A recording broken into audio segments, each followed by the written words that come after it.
महायुतीच्या विजयाचे शिल्पकार ठरलेल्या लाडकी बहीण योजनेनं मानधन आता 2100 रुपये करण्यात कधी होणार याचीच आता राज्यातल्या सगळ्या लाडक्या बहिणींना चिंता लागली। डिसेंबरपासून 2100 रुपये मिळणार की 1500 रुपयांवरच समाधान मानावं लागणार की नव्या निकषांमुळे किती लाडक्या बहिणी यादीतून गायब होणार यावरचा हा स्पेशल रिपोर्ट। लाडकीला 2100 रुपये कधी मिळणार? डिसेंबरलाच 2100 की 1500च मिळणार?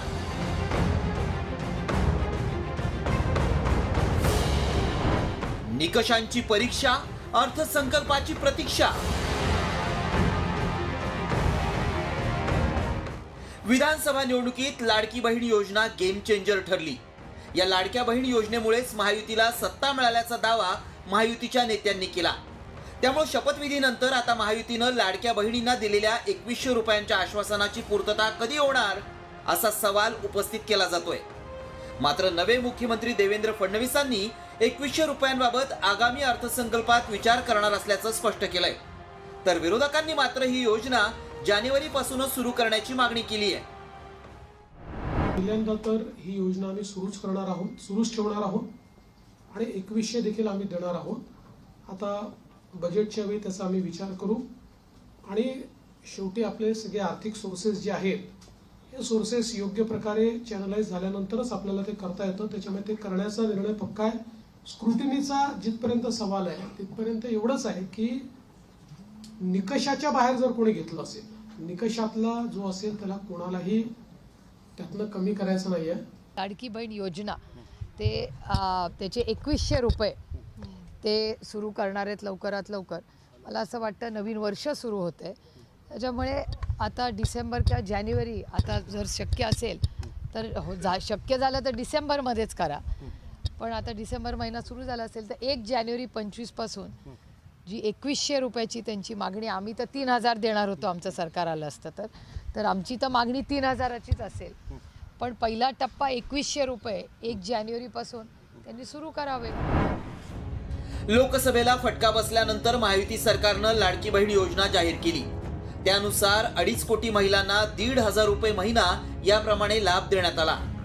निवडणुकीपूर्वी या योजनेचा हप्ता 1500 वरून 2100 करण्याचं आश्वासन महायुतीनं दिलं होतं। मात्र सत्तेत आल्यानंतर मुख्यमंत्र्यांनी या योजनेच्या निकषांवर बोट ठेवलंय। त्यामुळे या योजनेचे निकष काय आहेत ते देखील पाहूयात। कुटुंबाचं वार्षिक उत्पन्न 2.5 लाखांपेक्षा कमी असल्याची कागदपत्र सादर करावी लागतील। निवृत्ती वेतन घेणाऱ्या किंवा 4चाकी वाहनधारक अर्जदारांच्या कागदपत्रांची अतिरिक्त छाननी होईल।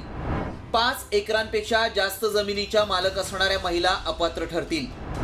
तसंच एका कुटुंबात फक्त 2 महिलांनाच योजनेचा लाभ मिळेल। तर या निकषानुसार डिसेंबरचा हप्ता मिळणार की नव्या निकषांनुसार काही लाडक्या बहिणींची नावं गायब होणार याबाबत संभ्रम होता। मात्र नोंदणी केलेल्या सर्व लाडक्या बहिणींना लवकरात लवकर डिसेंबरचा हप्ता मिळेल असं उपमुख्यमंत्री एकनाथ शिंदेंनी सांगितलंय। लाडकी बहीण योजना जी आहे आताच आमची कॅबिनेट झाली आणि त्याच्यामध्ये देखील आम्ही अधिकाऱ्यांना सांगितलंय आपली लाडकी बहीण योजना जी आहे ही पुढचा लगेच डिसेंबरचा हप्ता हाच आपला तो तात्काळ खात्यात गेला पाहिजे।